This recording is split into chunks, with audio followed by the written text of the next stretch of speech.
ज्योतिरादित्य सिंधिया की गिनती गांधी परिवार के करीबी लोगों में होती है। राहुल गांधी के अध्यक्ष रहते हुए पार्टी में सिंधिया का बोलबाला था। साल 2019 की बात करें तो लोकसभा चुनाव में हार के बाद राहुल ने संगठन में जिम्मेदारियों से खुद को अलग कर लिया, तो ज्योतिरादित्य सिंधिया भी कांग्रेस की राजनीति में हाशिए पर चले आए।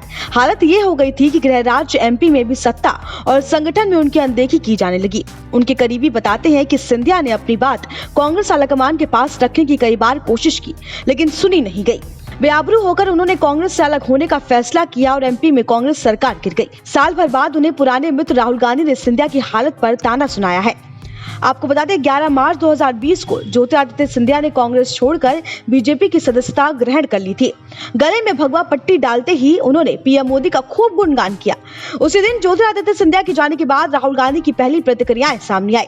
राहुल ने कहा था कि सिंधिया कांग्रेस में इकलौते ऐसे शख्स थे जो कभी भी मेरे घर आ सकते थे। इस बयान के बाद पूरे साल भर राहुल ने कभी सिंधिया का नाम नहीं लिया। वही सिंधिया भी इस दौरान राहुल पर डायरेक्ट हिट करने से बचते रहे। ज्योतिरादित्य सिंधिया जब बीजेपी में अपने 22 समर्थकों के साथ आए थे तब कई कयास लगाए जा रहे थे।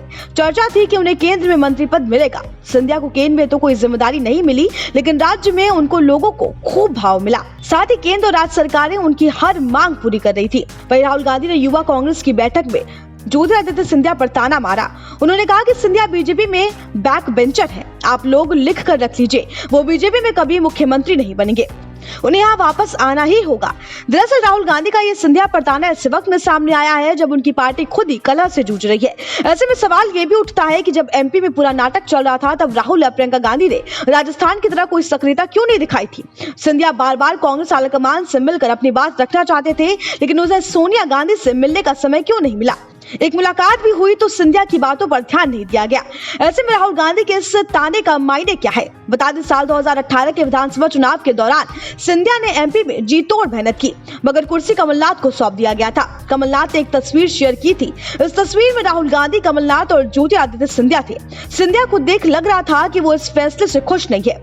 वही ज्योतिरादित्य सिंधिया के समर्थक भी स्वीकार करने को तैयार नहीं थे।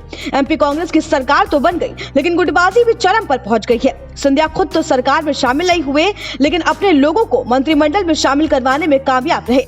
बता दें एमपी विधानसभा चुनाव के कुछ महीने बाद ही साल 2019 के लोकसभा चुनाव थे।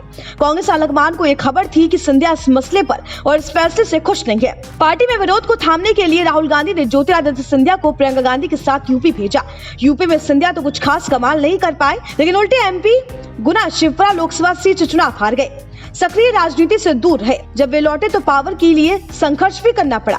उनके समर्थक एमपी में लगातार उन्हें प्रदेश कांग्रेस अध्यक्ष बनाने की मांग कर रहे हैं, साथ ही सरकार में दखल भी चाहते हैं। वही एमपी कांग्रेस के कुछ बड़े नेता ये कतई नहीं चाहते कि सिंधिया के हाथ में संगठन हो। उन्हें लगता है कि संगठन की कमान सिंधिया के हाथ में जाने के बाद सरकार में भी उनका दखल पड़ जाएगा। सिंधिया के लिए मांग उनके समर्थक मंत्री भी हैं, मगर दिल्ली से लेकर भोपाल तक में उनकी मांग सुनी नहीं जा रही। उसके बाद सिंधिया ने खुद प्रेशर बनाने के लिए अतिथि शिक्षकों के मुद्दे पर कहा कि हम सड़क पर उतर जाएंगे। साथ ही कर्ज माफी को लेकर भी सवाल उठाया। जवाब में कमलनाथ ने कहा कि उतर जाइए। उसके बाद सिंधिया ने तेवर बदल दिए। आज राहुल गांधी ज्योतिरादित्य सिंधिया पर ताना मार रहे हैं, मगर सियासी उठापटक के दौरान कथित रूप से कांग्रेस आलाकमान चादर तान कर सोया हुआ था। पार्टी के विधायक जब यहाँ से गायब हो रहे थे तब दिल्ली में बैठे कांग्रेस नेताओं ने सिंधिया और उनके लोगों को रोकने की कोई पहल भी नहीं की। एमपी कांग्रेस में कुछ नेता ही गुरुग्राम और बेंगलुरु का दौरा कर रहे थे। ऐसे में राहुल के ताने पर भी सवाल उठ रहे हैं। एक समय में कांग्रेस के अंदर तिकड़ी का बोलबाला था। इस तिकड़ी में राहुल गांधी, ज्योतिरादित्य सिंधिया और सचिन पायलट थे। इस जोश और वर्क स्टाइल को देखकर लगता था कि कांग्रेस कमान अब युवा हाथों में है। लेकिन साल 2018 की बात करें तो आखिर में 3 राज्यों में विधानसभा चुनाव हो रहे थे। ये तिकड़ी पूरे दमखम के साथ मैदान में थी। सफलता भी जबरदस्त हाथ लगी। जीत मिलने के बाद राजस्थान और एमपी में इन युवाओं को साइड कर दिया गया और पार्टी के वरिष्ठ नेताओं के हाथ में सत्ता सौंप दी गई। इसके साथ ही कांग्रेस के युवा ब्रिगेड में फूट की नींव पड़ गई। राहुल के ताने पर अब सवाल है कि उन्होंने क्यों नहीं इन युवाओं को और नेताओं को मौका दिया। वहीं बीजेपी में शामिल होने के बाद ज्योतिरादित्य सिंधिया भी राहुल गांधी पर कभी सीधा अटैक नहीं करते। वो कांग्रेस पार्टी पर जरूर खुलकर हमला करने लगे हैं। पीएम मोदी पर राहुल ने जब एक बार फिर हमला किया था तब सिंधिया ने कहा था कि एक तरफ विकास और सुरक्षा वाली सोच है तो वही दूसरी तरफ केवल टिप्पणी करने तक सीमित रहने वाली सोच है। दूसरी तरफ से सिंधिया का मतलब राहुल गांधी से था। Bureau report, pro nation news.